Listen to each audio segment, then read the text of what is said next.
اس پہ بہت سارا کام ہونا تھا. خیر اس طرح نہیں ہو سکا. نیشنل جو اینٹی ٹیررزم اتھارٹی ہے وہ بھی نہیں بن سکی, اور بہت ساری چیزیں جو ہیں اس طریقے سے نہیں ہو سکی. اس کے بعد دوبارہ سے 2021 میں اور اس کو ریوائز کیا گیا اور ریفارم کیا گیا, اور 14 پوائنٹ کے ساتھ, اور اب ایپیکس کمیٹی اور اس کے ساتھ یہ جو سارا کچھ ہوا, اور جس کے تناظر میں یہ آپریشن کا بھی اعلان کیا گیا, اور جس پہ پھر ایک بہت پولیٹیکل ایک آپ کہہ لیجئے کہ ایک مہم ہوا, ایک پولیٹیکل ایک کنٹروورسی کریٹ ہوئی ہے. اس میں ہم یہ بھی دیکھ رہے ہیں کہ حکومتوں ہمیں ایک پیج پر اسٹیبلشمنٹ حکومت فوج کہہ لیں ایک پیج پر ہمیں دکھائی دے رہے ہیں, لیکن جو باقی سیاسی جماعتیں ہیں ریزرویشنز وہ رکھ رہی ہیں اس ابھی بھی آپریشن عزم استحکام پر.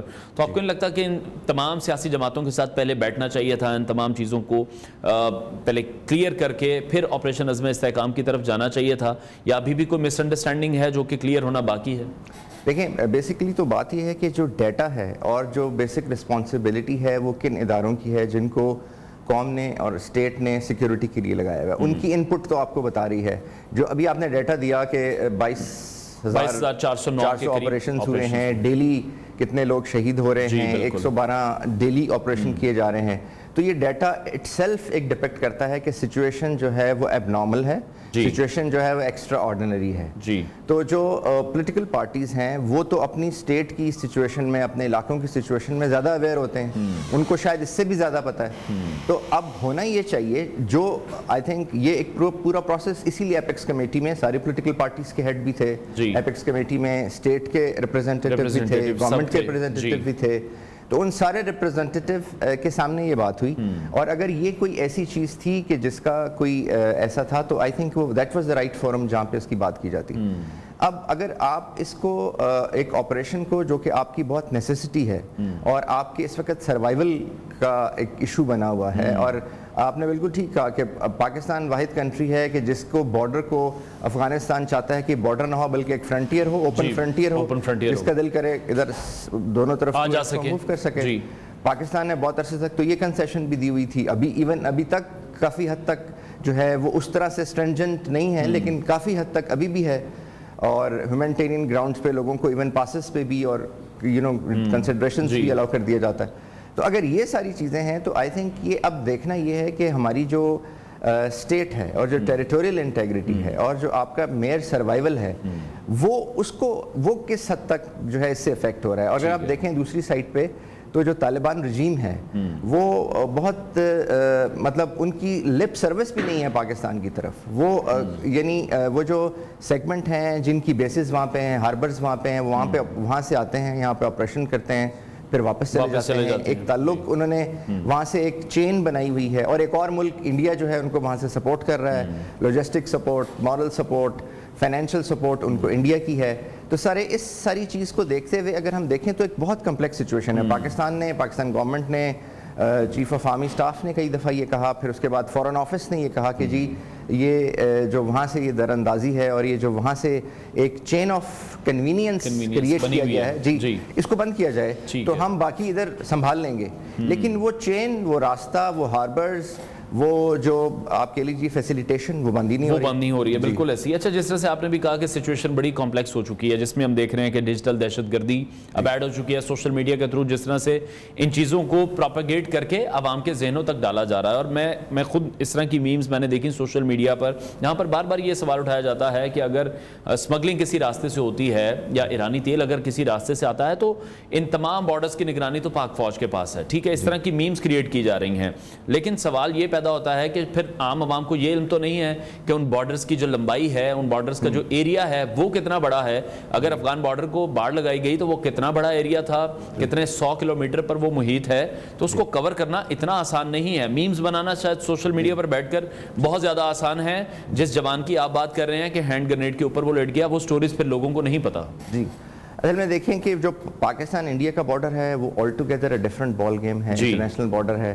جو بارڈر ہے بلوچستان کا اور افغانستان کا اور کے پی کا, پاکستان اور افغانستان کا بارڈر ہے, وہ بارڈر ایک بالکل ہی ڈفرنٹ چیز ہے. وہ 2600 کلومیٹر ایک آپ دیکھیے دونوں طرف ایک ہی قبائل ہیں, کئی گاؤں ہیں جو بارڈر کے اوپر آدھے بارڈر کے اس طرف ہیں, آدھے ہماری طرف ہیں. تو وہ ایک کمپلیکس بارڈر ہے جس کی مینجمنٹ جو ہے وہ بہت, اور پھر واسٹ ایریاز ہیں. اب بلوچستان کے اندر ایک پوسٹ جو ہے ایف سی کی، اس کے بعد دوسری پوسٹ جو ہے وہ ہو سکتا ہے 100 کلومیٹر کے بعد آئے. بالکل. اب وہ اس کے اندر پیٹرولنگ کر سکتے ہیں، وہ پیٹرولنگ کرتے ہیں، لیکن جتنے اسمگلرز ہیں جو ان کو تو سارے روٹس پتہ ہیں کیونکہ وہ لوکل ہیں، لوپس ہول پتہ ہیں ان کو، وہ ٹریکس پتہ ہیں ان کو، وہ ٹویوٹا ٹریکس پتہ ہیں جہاں سے ایک سنگل گاڑی بھی بھگائی جا سکتی ہے. تو یہ کمپلیکس سچویشن ہے. یہ کہنا کہ اس میں کنائنس کا کہہ دینا، اب ایکچولی یہی وہ بات ہے جس کا انہوں نے ڈیجیٹل ٹیررزم کی بات کی. بالکل. میں اسی طرف اب سب آنے لگا تھا کہ یہ جو پھر فیک نیوز ہیں، یہ جو ڈیجیٹل ٹیررزم ہے، کیا میکنزم بنائیں گے پھر اب کہ ان کو کس طرح سے پکڑا جائے، کیونکہ یہی اب ایک فساد کی جڑ جسے کہنے کے ہے سب سے بڑی. دیکھیں یہ تو دور ہی فیک نیوز کا، ڈسیپشن کا اور پوسٹ ٹروتھ ایرا ہے. یہاں پہ تو ٹروتھ وہی ہے جس کو آپ بار بار بیان کریں، جس کو بار بار ریپیٹ کریں، اور جس کے لیے تحقیق کی ضرورت نہیں ہے.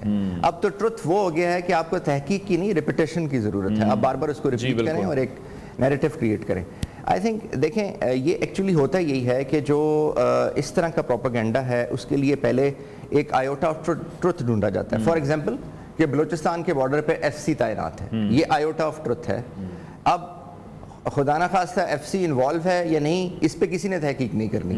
اس ٹروتھ کو لے کے ایک کہانی بنا دینی ہے، ایک فالس نیریٹو بنا دینا ہے، پھر اس کو ریپیٹ کرنا شروع کر دینا ہے. پھر اس کو اتنا ریپیٹ کرنا ہے کہ وہ جو لوگ ہیں وہ یہ سمجھنے لگ جائیں کہ نہیں شاید یہی ٹروتھ ہے، کیونکہ ٹروتھ کی اب ڈیفینیشن ہی ریپیٹیٹو وربلائزیشن ہو چکی ہے.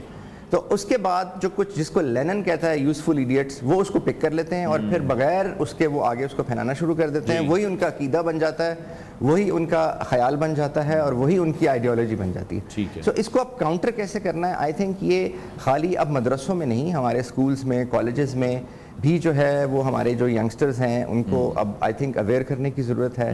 ہمیں ایک نیشنل نیریٹیوٹی کریٹ کرنے کی ضرورت ہے. ہمیں اپنی کتھا اور کہانی دوبارہ سے بیان کرنے کی ضرورت ہے کہ پاکستان کیوں بنا تھا، یہ کتنی بڑی نعمت ہے.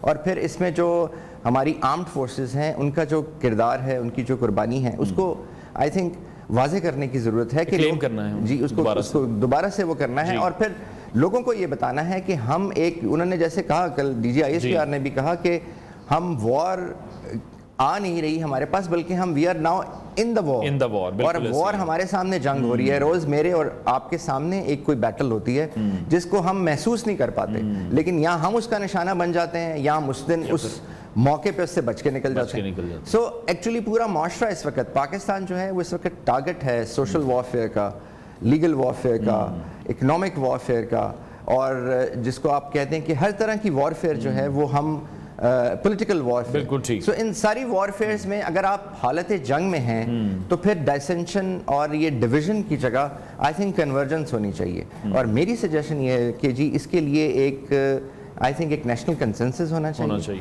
اور اگر جو پولیٹیکل پارٹیز ابھی یہ کہتی ہیں یا جو پولیٹیکل ڈائسینشن کے جو ایلیمنٹس یہ کہتے ہیں کہ جی ہم سے نہیں پوچھا گیا، ہمیں نہیں بتایا گیا، تو ان کو they are welcome, they are also part of Pakistan. ان کو کسی نے منع نہیں کیا.